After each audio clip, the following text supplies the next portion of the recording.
사도행전 10장 중심으로 우리가 긴 성경을 읽었는데요, 요한계시록 1장 3절 보면 이 예언의 말씀을 읽는 자와 듣는 자와 그 가운데 기록된 대로 행하는 자가 참 복이 있나니 때가 가까웁니다. 그래서 성경을 읽는 것도 복이래요. 그 다음에 듣는 것도 복이래요. 그대로 행하는 것도 복이래요. 그래서 말씀을 읽는 것 즐겨하시고요, 듣는 것도 즐겨하시고요, 그대로 삶에 실천하는 것 여러분 즐겨하시기 바랍니다. 직업 중에 다양한 직업이 있어요. 그전에 이런 단어가 없었는데 세월 따라 신조어가 만들어지고 신종 직업이 만들어졌는데, 그 중에 여러분 헤이드 헌터라는 말 들어보셨어요? 우리 기업에 인재가 필요해, 이런 부분에 기획하고 업무 수행 능력이 좀 탁월한 사람이 필요한데 주변 보니까 없어. 그런 사람을 전문적으로 찾아서 이쪽 와서 뿌리 내리도록 그런 일을 하는 사람을 가르쳐서 우리가 헤이드 헌터라 그래요. 그전엔 옛날에는 없었겠죠. 그러니까 사람을 찾고 세우는 그 일에 필요한. 그러면 프로 구단이 있는데 그 일에 전문성 있는 잘하는 선수를 영입하려고 해요. 운동장마다 가서 보고 평판도 들어보고 그런 선수를 쓸만한 제목을 찾고 데려오는 그런 직업이 있어요. 뭘까요? 스카우터라 그래요. 중요한 건 사람을 찾고 사람을 세우는 거예요. 성경 보니까 하나님도 사람을 찾고 사람을 세우셔요. 제 말일까요? 한번 성경을 찾아볼까요? 이사야 6장 8절 한번 읽어봅니다. 시작. 내가 또 주의 목소리를 들으니 주께서 이르시되 내가 누구를 보내며 누가 우리를 위하여 갈고 하시니 그때 내가 이르되 내가 여기 있나이다 나를 보내소서 하였더니, 역사적인 배경은 우시아 왕이 죽고 성전에서 이사야 선지자가 기도할 때 하나님이 눈을 열어 하나님의 영광을 바라보게 합니다. 하나님께서 여기 있는 그들 내가 누구를 보내며 사명을 가지고 가게 파송해야 되는데 내가 누구를 보내며 누가 우리를 위하여 이 미션을 가지고 갈까? 그럴 때 이사야가 반응하죠. 뭐라고 반응했어요? 여기 보면 그때 내가 이르되 내가 여기 있나이다 나를 보내소서. 주여 내가 여기 있사오니. 박종호 씨 가스펠싱어 그분이 이 찬양 불렀고요, 많은 감동을 주는 그런 내용입니다. 하나님 지금도 사람을 찾으셔요. 선교 현장에 당신의 역사를 이룰 그 미션 현장에 필요한 사람을 찾고 그들을 부르십니다. 이것을 하나님이 캐스팅하고 그래요.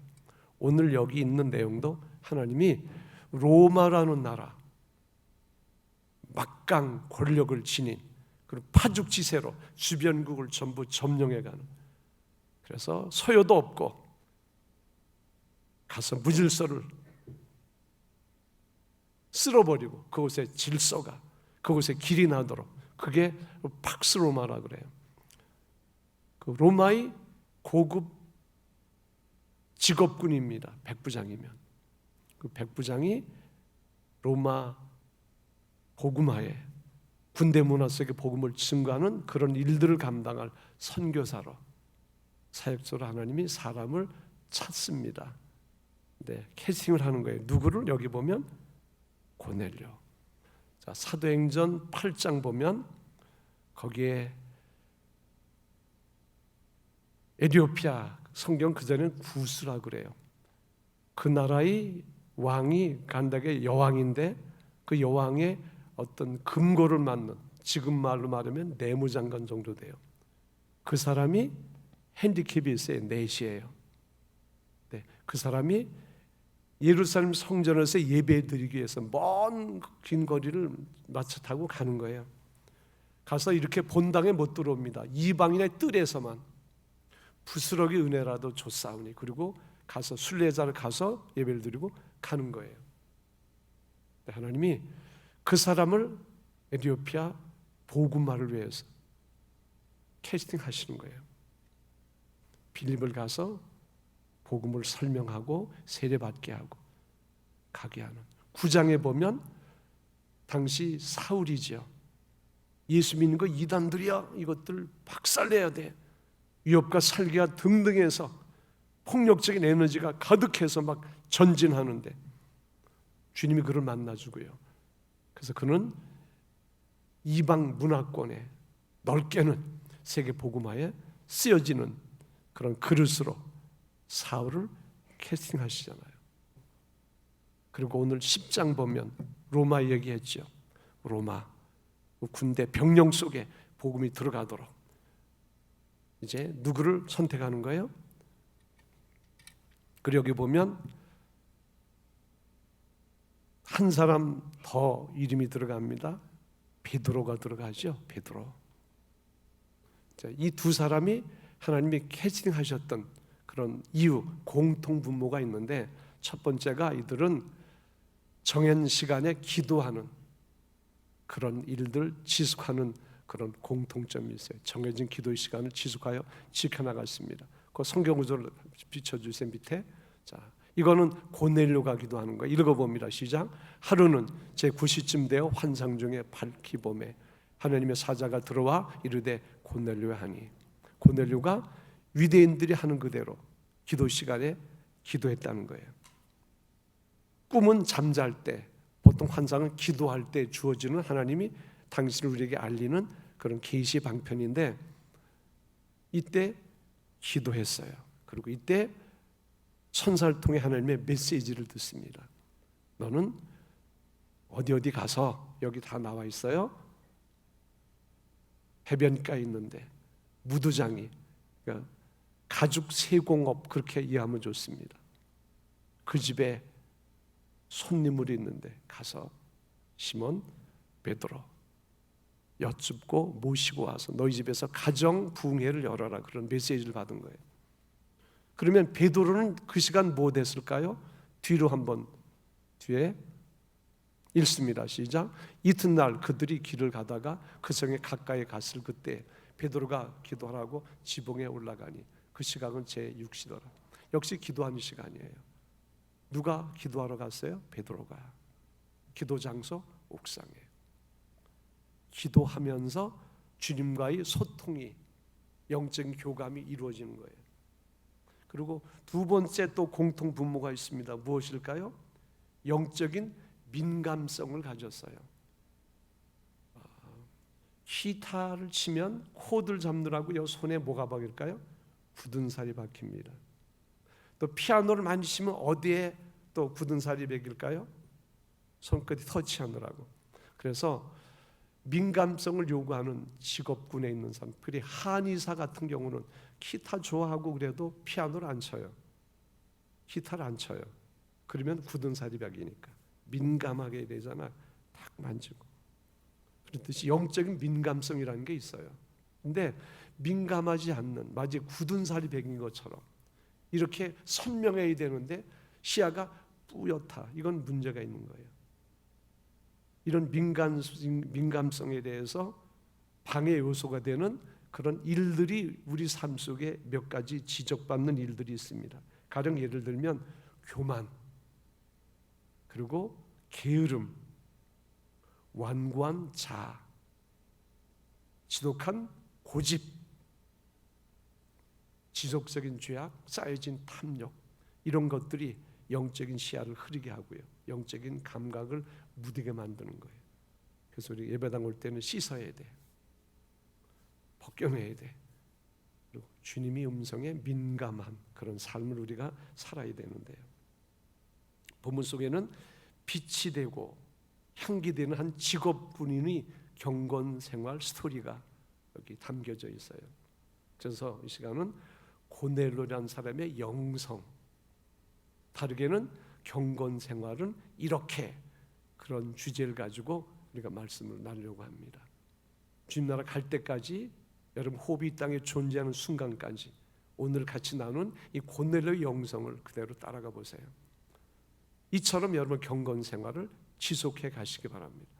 그러면 여러분의 삶이 아름답고 주께서 어느 때인가 필요할 때 캐스팅하시는 거예요. 그리고 귀하게 쓰여질 수가 있어요. 여러분 모두가 그 일에 현역되기를 주님의 이름으로 축원합니다. 자, 그러면 첫 번째, 그가 가졌던 영성이 어떤 것인가?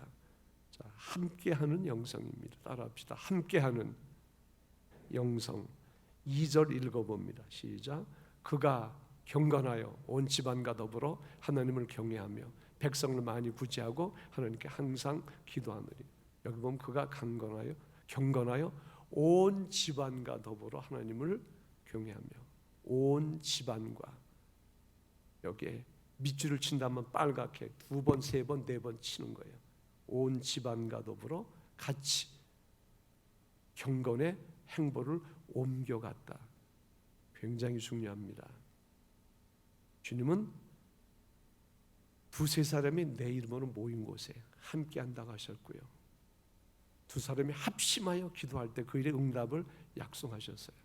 그래서 같이 한다는 거 굉장히 중요합니다. 더불어 간다는 거 굉장히 중요해요. 근데 고넬료가 그렇다는 거예요. 자, 그런데 여기 보면 경건이란 말이 나옵니다. 경건은 뭐 사전적인 의미보다는 여러분이 공감할 수 있는 내용으로 풀어서 말하면 거룩한 두려움으로 하나님을 섬기는 생활을 우리는 경건 혹은 경건 생활이라고 그래요. 하나님이 사랑이시고 그리고 그분이 완전하십니다. 네? 까불면 안 되겠지요. 사랑하고 그분의 아름다운 교분이 이루어져야 되기 때문에, 그래서 거룩한 무엇으로? 거룩한 두려움으로 주님을 섬기는 것, 그분과 소통하는 것, 그런 삶을 우리는 경건 생활 그래요. 그런데 고넬료가 그랬다는 거예요. 그러기 위해서는 내가 절제할 일들 필요하고요, 그리고 사정없이 커트할, 잘라야 될 그런 일들도 있습니다. 그런 삶을 이 고넬료가 살았다는 거예요. 군대 문화 속에 살아가지만 그는 가족과 함께, 주변에 있는 사람과 함께 더불어 주님을 섬기는 경건 생활을 입문했어요. 그가 로마에 있을 때는 몰랐죠.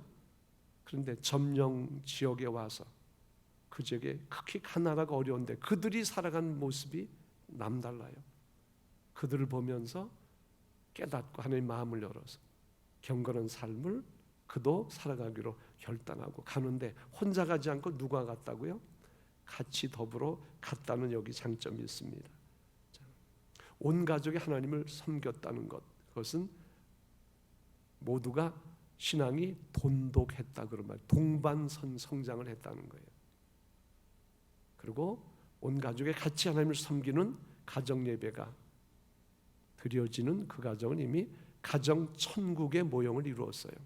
우리가 주님 나라 가면 그곳에서 우리가 하나님께 그렇게 예배할 거예요. 이 땅에 살지만 가족 구성원들이 같이 그렇게 모여서 예배 드린다. 이것은 가정 천국의 아름다운 모습입니다. 특별히 고넬료 영성 속에 더불어 가족과 가정과 함께하는 그런 내용을 다루는데요, 이한희 씨 이야기를 여러분과 잠깐 나눌 거예요. 자, 이한희 씨 한번 2006년 미스코리아 진 때 사진입니다. 미스코리아 진 쉽지 않죠. 그리고 그 다음에 요 근래에 CBS에 새롭게 하셔서 나온 간증 프로, 거기 한번 보여주실래요? 분들은 되게 용기 있다, 당당하다 이런 얘기를 저를 보면서 많이 하시거든요. 그거의 원동력이 뭐냐고 항상 질문을 많이 해주세요. 기자분들이. 원동력이 뭐냐. 근데 영성이요, 이렇게 얘기해요. 영성. 근데 그러면 기자분들이 웃으세요. 그래서 더 말을 할 수가 없어. 제가 여기 나온 거예요. 왜냐면 영성이 얘기하면 그래요. 예, 영성이 핵이기 때문에 제 삶의 모든 걸 다 벗겨놓고 하나만 남겨놓으면 영성인데 그 중요한 걸 얘기할 수 없으니까 그 가장 핵은 얘기 못하고 가지와 뿌리, 그 열매만 얘기하는 거잖아요. 결국 열매만. 이런 열매를 달았다. 근데 그런 열매를 달기 이전에 아주 들어가 보면 그 씨앗인 그 영성을 빼놓고는 아무것도 정말 무의미하게 느껴지는데, 근데 그 영성이요 하면 다 웃으시더라고요. 자, 이분이 한 말 중에 다 벗겨내고 최종적으로 남아 있을 것, 남아 있는 것, 내가 확실한 것은 영성이다. 영성은 주님을 향한 신앙 고백의 핵심이에요. 그것이 자기 속에 있는 자기의 모든 것이라고 말합니다. 그래서 이분이 이런 얘기를 일반 방송에서 하면 편집을 해서 다 컷 나갈 수가 없어요. 어떤 경우는 그거 하지 마세요. 어떤 경우는 막 윽박질입니다. 왜 그런 걸 하냐고. 시청률 떨어진다고. 근데 올해 초에 기도하는데 하나님이 이제는 말하라. 그래서 내가 확실한 신앙 고백을 하기 위해서 여기 나온 거예요. 그래서 이분이 말합니다. 미스 코리아 하나님이 하신 거예요. 그리고 1000만 돌파, 이분이 출연했던 영화 아시죠? 극한 직업 1600 얼마 찍었어요. 역대급입니다. 그것도 하나님이 하셨어요. 그러면서 그 비하인드 스토리를 말합니다. 미스 코리아 그때는 수십 명이 합숙하면서 이제 몸단장하고 뭐 화보 찍고 그럽니다. 그때도 이분은 저녁마다 예배를 드렸어요. 나중에는 한 70% 정도 와서 예배를 드렸어요. 주최 측에서 너무 그렇게 하지 마라. 그래도 끝까지 예배를 드렸는데 마지막 결선 전날 둘이 눈물로 손잡고 기도하고 그리고 그 다음 무대로 올라갔어요. 그때 이분이 진됐습니다. 그때 영광을 하나님께 돌린다는 그런 신앙 고백을 했어요. 그건 실황이니까 컷할 수 없잖아요. 하나님이 하셨어요. 그분이 말하고요. 극한 직업 촬영할 때 거기 배우들이 뭐 신앙이 없는 것 같지만 핵심적인 배우들이 전부 같이 기도하고 그리고 예배드리고 하나님이 하셨습니다. 이분이 그렇게 말하는 거예요. 그러면 내 영생의 뿌리는 가정 예배에 있습니다. 그러면서 자기 가정 예배 이야기를 하는 거예요. 엄마 아빠가 그리고 언니와 자기가 매일 가정 예배를 드렸어요. 성경을 읽고 말씀을 외우고 자기는 이걸 뛰어넘을 수가 없는 거예요. 그래서 이분이 간직된 결코 없어지지 않는 벗기고 남는 것이 뭐라고요? 영성입니다. 여기서 우리에게 말해주고 있어요. 그 뿌리가 함께 더불어 드렸던 가정 예배에 있습니다. 그런 얘기를 합니다. 그래서 여러분들이 가정 건강을 여러분이 한번 고넬료의 영성 속에는 더불어 함께하는 나만이 아니라 홀로 아리랑이 아니라 더불어 함께하는 그런 영성이 있구나. 그래서 여러분 침실이 건강하신지요? 식탁 거실이 건강하신지요? 더불어 여러분이 함께하는 것 꼭 기억을 하시길 바랍니다. 데니스 레일이라는 분이 있어요. 그분이 강해 설교의 강점을 가지고 많은 목회자에게 영향을 줬는데 그분이 이런 이야기를 했습니다. 오늘날 국가의 핵심 이슈는 범죄가 아닙니다. 복지, 보건, 교육, 정치, 경제, 대중매체, 환경도 아닙니다. 오늘의 이슈는 각 가정의 영적, 도덕적 상태입니다. 맞아요. 가정이 건강하기를 원하시고요. 가정이 건강할 때 국가도 건강할 수 있습니다. 로마 제국이 망했어요. 역사에 보면 외세의 침략 때문에 망한 게 아니라 가정이 무너져서 망했어요. 그 가정이 무너지는 그 참담한 모습을 보면서 기록에 보면 그 당시 한 철학자가 이런 이야기를 했습니다. 애국자여 가정을 지키시오. 그리고 그가 남긴 기도문 속에 이런 것이 있습니다. 신이시여 기도하는 가정을 로마에 다시 일으켜 세워 주시옵소서. 왜 그러냐면 로마가 술판이에요. 먹자판이에요. 극히 퇴폐적이고 그리고 기록에 보면 남성들의 눈이 꼭 동태 눈 같아. 초점이 없고 흐릿해가지고 파티 부어라 마셔라 파티가 지속되는데 이 집 가서 먹습니다. 아 맛있네. 식도락. 배가 불러요? 더 먹으려면 어떻게 해야 돼요? 밑으로 지출 삼으면 안 되잖아. 그러니까 가가지고 목젖을 건드려서 다 토해내고 또 먹어라. 또 마셔라. 그래서 로마가 가정이 무너지고 가정이 무너지면서 로마가 막강 군대도 소용없어요. 무너지게 되었습니다. 고넬료는 로마 군대의 장교예요. 이런 모습을 보면서 수없이 많은 가정이 무너지고 더럽히는 이런 모습을 보면서 고넬료가 특별히 이 점령 지역에 와서 보니까 다르거든요. 자, 특별히 로마 같은 경우는 의식 있는 사람들, 명문 가문에서 좋은 아내, 좋은 자부를 맞이하고 싶은데 보면 다 그렇게 같이 썩어지고 무너져 갑니다. 그런데 공공연한 비밀이 있어요. 크리스천들은, 예수 믿는 사람들은 신앙의 어떤 정절, 정조관념도 뚜렷하고 순결한 삶을 산다. 그래서 자부로 선택할 때, 아내로 선택할 때 이 순결한 신부를 원하는 거예요. 주님을 향한 순결한 신부도 되지만 한 남자를 향한 순결한 신부로 한 여인들이 그 가정에 들어갑니다. 가정에서 기도가 심겨지고 자녀를 낳고 그들을 양육하고, 그것이 로마가 기독교 국가가 되는데, 로마가 복음 앞에 무릎을 꿇는데 결정적인 역할을 한 거예요. 가정이 믿음으로 하나 되는 것 굉장히 중요합니다. 그래서 고넬료는 그 지역에 와서 보면서 내 가정을 지켜야지, 가정을 지키는 그런 비결은 하나님을 섬기는 경건한 삶에 있다. 그리고 경건 생활이 시작됐어요. 그런데 혼자 하지 않고 누구와 더불어?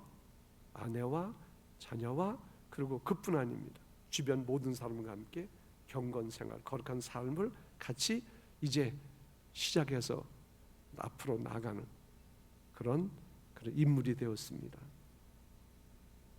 자, 중요한 것은 빨래를 하면서, 설거지를 하면서 가정 속에서도 우리가 경건한 삶을 이어갈 수 있다는 거예요. 그래서 고넬료 이런 모습을 보면서 안방 경건, 그렇게도 한번 말을 붙여봤어요. 안방 영성이라고 그러나요? 저는 갑자기 가정 예배 드리는 게 어렵거든요. 그래서 여러분 모두가 이것 하나 기억하면 좋을 것 같아요. 가정에서 함께 할 수 있는 공통 분모가 무엇일까? 보니까 요리하는 거예요. 요리. 그래서 시장도 같이 가는 거예요. 그리고 요리도 같이 의논을 해서 같이 하는 거예요. 같이 맛을 보고 같이 먹고 설거지도 같이 해보고, 그러면 담들이 허물어지고요, 뭔가 교감이 이루어져요. 그런 기초 작업이 이루어진 후에 같이 예배드리면 은혜 위에 은혜가 쏟아지는 거예요. 자, 요리 잘해요, 여러분? 요리 잘해요? 더불어 여러분이 가정 안에서 요리하는 것부터 한번 해보세요. 더 중요한 건 가정 예배를 같이 드리는 것. 여기에 건강한 영성의 뿌리가 여기 박히면 흔들리지 않습니다. 그리고 혈연직이 가족도 중요한데 성경 보니까 고넬료는 저 말단 하인까지도 그들과 믿음과 소망과 사랑을 나누었어요. 한번 읽어봅니다. 자, 7절 8절 읽어봅니다. 시작. 마침 말하던 천사가 떠나매 고넬료가 집안 하인 둘과 부하 가운데 경건한 사람 하나를 불러 일을 다 이루고 요바로 보내네. 이거 보면 집안 하인 둘과, 그분을 말하면 저 밑에, 근데 그들에게도 똑같이 은혜가 흘러가도록, 고넬료의 경건이 그들에게도 흘러가도록. 그래서 중요한 미션을 가지고 베드로 사도를 모시러 가는데 거기에 누구도 포함돼요? 하인들도. 그리고 부하 가운데 핵심 참모입니다. 같이 이들이 경건하게. 이걸 보면 우리가 회사 보면 그전엔 직원 그랬는데 지금은 가족 그런 표현도 씁니다. 그렇게 돼야 돼요. 여러분이 잘할 것이고 또 현재 어떤 중직에 있다, 상하관계, 주정관계 그런 거 따지지 말고 한 가족이다, 가족 개념의 경영을 이루고요, 그런 관계를 여러분이 형성해 가길 바랍니다. 그러면 내 사람이 되고요, 그 거룩함을 같이 나눌 수 있고 멋진 성취도 같이 공유할 수 있습니다. 그전에는 사장이 있으면 기사가 있었어요. 근데 기사를 종부리듯 하는 사람이 있어요. 자기는 좋은 거 먹으러 가고 따뜻해 들어가고 기사는 밖에서 기다려. 사장의 신앙이나 사장의 사랑이나 단절돼서 통하지 않아요. 그런데 어떤 회장님은 기사를 같이 회장님 모시듯 같이 가자고, 맛있는 음식 같이, 따뜻한 그런 환경에 같이, 예배당도 같이 감사해. 같이 한다는 거 너무나 소중합니다. 고넬료 영성 첫 번째가 뭐라고요? 같이 더불어 영성이에요. 자, 두 번째는 무엇일까요? 나눔과 섬김의 영성입니다. 자, 4절 읽어봅니다. 시작.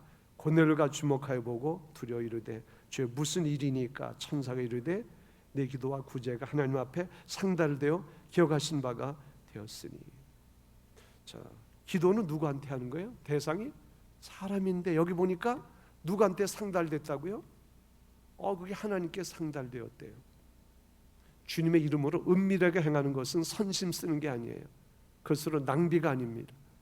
그것은 생산적이고 창조적인 것인데 하나님 나라에 몽땅 상급으로 기억되고 올라간다는 거예요. 대신 나 이런 거 해, 나팔 구제 같은 거 하지 말고 아무도 모르게 겸손하게 은밀하게 주님이 보시고 그것이 상급으로 올려진다는 것. 분명히 사람에게 했는데, 그래서 구제 하나님이 기뻐하십니다. 선심이 아니에요. 구제하려면 희생이 필요합니다. 어떤 경우는 내 손해가 있어요. 나머지 흔들어서 그냥 선심 쓰듯 그건 아니에요. 의지가 담기고 사랑이 담기고, 그리고 여러분이 구별해서, 그리고 구제는 하나님이 자녀들에게 주신 의무이자 특권이에요. 의무이자 특권이에요. 주님의 이름으로 누구를 섬기는 것 특권입니다. 그리고 상급으로 쌓여지기 때문에. 그래서 구제하는 것 여러분이 인색하지 마세요. 인생에 덫이라는 게 있어요. 아까워. 그러지 말고 그것도 믿음으로. 그러면 주님이 공급해 주시는 영적인 순환을 여러분이 경험할 수 있어요. 일에 여러분이 용감하길 바랍니다. 과감하게 이런 일들을 여러분이 하시길 바랍니다. 구제를 잘하는 민족을 우리가 유대인이라고 그래요. 공동체, 강력한 공동체 의식을 가지고 있는데요. 그들이 이웃을 봐서 가난해요. 그러면 구제금을 그쪽으로 몰아줍니다. 해봐, 더해. 우뚝 세워져요. 기업이 세워지고요. 조그만 규모의 어떤 샵도 세워집니다. 그 사람이 뭐 하겠어요? 또 누군가 약하면 또 돕고. 그래서 유대인들 그 공동체 보면 같이 더불어 성장합니다. 강력한 힘을 지니고 있어요. 그래서 10분의 1은 그렇게 구제에 써라. 인색한 사람은 20분의 1 그 이하도 줄 수 있지만 그건 인색함에 속한다고 그럽니다. 여러분들이 즐겨 째다카 그런 구제 기구고 그런 어떤 마음을 모으고 정성을 모으는 그런 하나의 함 같은 경우일 수 있는데, 어쨌든 이들이 이런 공동체 의식을 가지고 특별히 그 속에 나눔과 섬김이 있다는 것. 우리가 주님을 섬기는데 그 경건 생활 안에는 이게 필수적이라는 거예요. 선택사항이 아니라 필수적인 것. 이것이 하나님께 상달되고 상급으로 쌓여진다는 것 여러분이 꼭 기억하길 바랍니다. 미국 사회는 문화권이 우리하고 달라요. 그래서 기부 문화가 발달되어 있습니다. 유산도 내가 안 가져가고 남기는 그런 문화권인데요. 거기에 보면 아름다운 부자 그런 표현이 뒤따르는 척핀이라는 분이 있습니다. 25년간 4조 원 이웃에게 흘러보낸 분입니다. 이분이 1979년 하와이에서 마라톤 하다가 심장마비가 와서 돌아가실 뻔했어요. 죽음의 문턱까지 갔다 돌아온 후에 이분이 삶을 새롭게 시작합니다. 한 번에 두 컬에 신발을 신을 수 없는 거예요. 우리말로는 수위 한 벌이면 족하잖아, 죽으면. 그때부터 은밀하게. 그래서 어디 가면 자기에 대해서는 노랭이, 최고의 아주 왕구두쇠 노릇해요. 자기에 대해서는.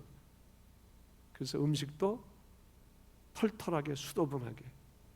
그러나 섬김에 있어서는 은밀하되 큰손, 그런 삶을 이분이 살았어요. 자, 위에서부터 물은 흘러내리게 돼 있어요. 있는 사람이 흘러내리는 거예요. 여러분이 주께 받은 것이 있잖아요. 그것을 이제는 은밀하게 한번 흘려보내면 주님이 공급하는 영적인 순환을 여러분이 경험할 수가 있습니다. 탈무드에 있는 말인데 이런 말이 있습니다. 물질을 다스리라. 그러면 그 물질은 너에게 참으로 유익한 충복이 되리라. 충복은 충성스러운 종, 그런 뜻이에요. 그렇지 못하면 물질은 너에게 폭군이 되어 너를 지배하게 될 것이다.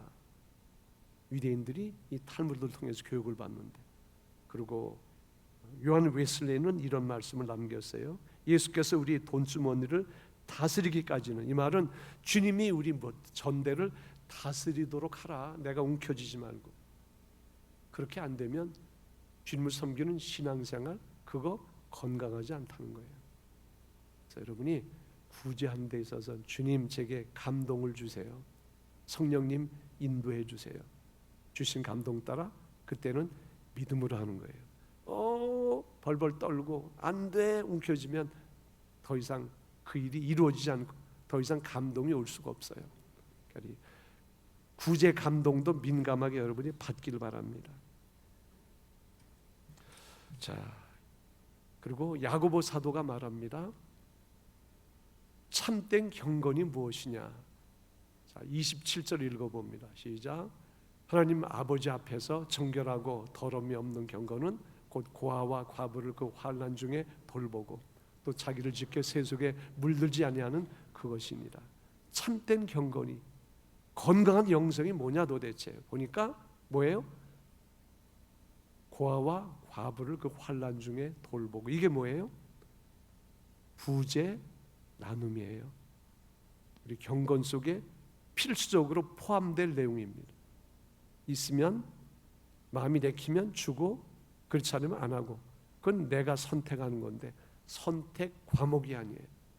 필수 과목이에요. 무엇이? 섬김과 나눔이. 여러분이 시작해 보세요. 시작해 보세요. 하나님이 주시는 기쁨이 자꾸 커집니다. 주가 주신 축복이 양이 점점 커집니다. 그리고 마지막, 이 고넬로의 영성을 성경은, 우리가 성경 속에서 발견할 수 있는 것은 항상 기도의 영성이에요. 따라합시다. 항상 기도의 영성. 기도하면 있고 안 하면 없습니다. 하나님 기도하는 사람과 당신의 역사를 같이 진행하기를 원하십니다. 능력이 있으면 기도하기까지 그분은 유보하십니다. 기도할 때 그 일을 시작하십니다. 따라합시다. 기도하면 있고 안 하면 없습니다. 그러기에 우리는 믿음으로 기도하는 거예요. 자, 기도, 고넬로 항상 기도했어요. 하루 3번씩. 근데 그 기도가 쌓이네요. 쌓여요. 그리고 올라갑니다. 그리고 그분이 때가 될 때 응답하십니다. 더 큰 복으로 그를 축복하십니다. 브레싱하십니다.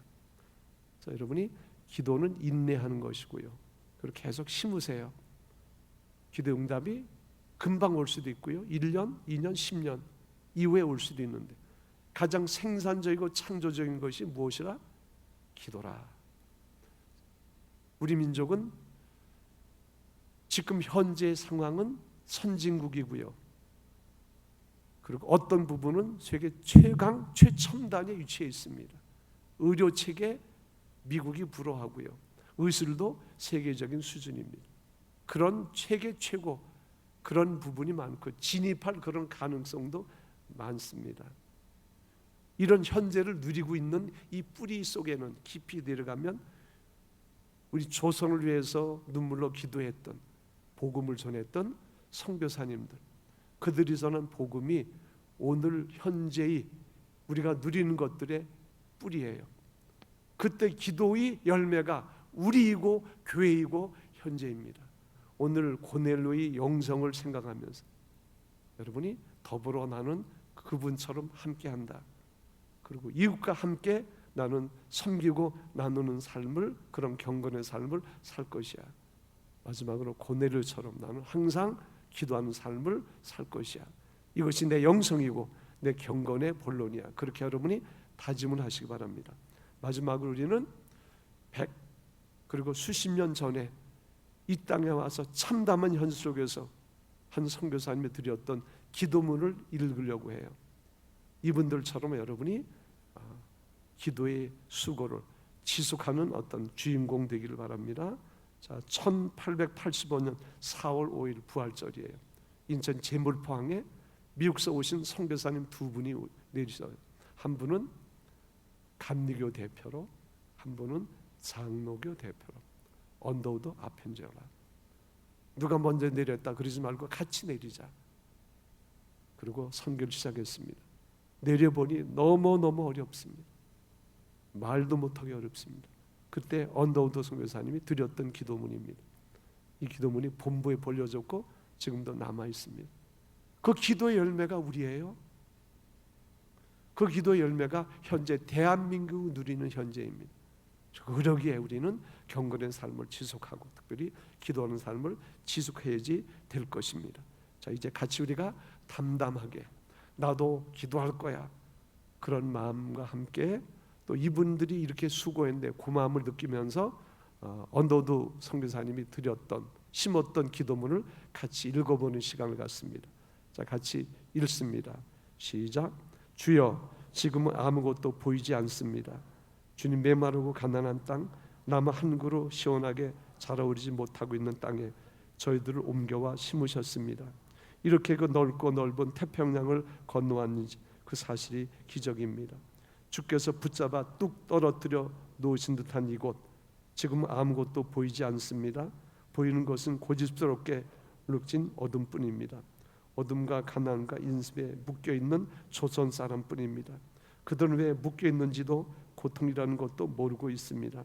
고통을 고통인 줄 모르는 자에게 고통을 벗겨주겠다고 하면 의심부터 하고 화부터 냅니다. 조선 남자들의 속셈이 보이지 않습니다. 이 나라 조정의 내심도 보이지 않습니다. 가마를 타고 다니는 여자들을 영영 볼 기회가 없으면 어쩌나 합니다. 조선의 마음이 보이지 않습니다. 그리고 저희가 해야 할 일이 보이지 않습니다. 그러나 주님 순종하겠습니다. 겸손하게 순종할 때 주께서 일을 시작하시고 하신 일을 우리의 영적인 눈이 볼 수 있는 날이 있을 줄 믿나이다. 믿음은 바라는 것들의 실상이요 보지 못하는 것들의 증거라고 하신 말씀을 따라 조선의 믿음의 앞날을 볼 수 있게 될 것을 믿습니다. 지금은 우리가 홍무주의 맨손으로 서 있는 것 같사오나 지금은 우리가 서양 귀신 양귀자라고 손가락질 받고 있사오나 저희들이 우리 영혼과 하나인 것을 깨닫고 하늘나라의 한 백성 한 자녀를 믿고 눈물로 기뻐할 날이 있음을 믿나이다. 지금은 예배드릴 예배당도 없고 학교도 없고 그저 경계의 의심과 멸시와 천대함이 가득한 곳이지만 이곳이 머지않아 은총의 땅이 되리라는 것을 믿습니다. 주여, 오직 제 믿음을 붙잡아 주소서.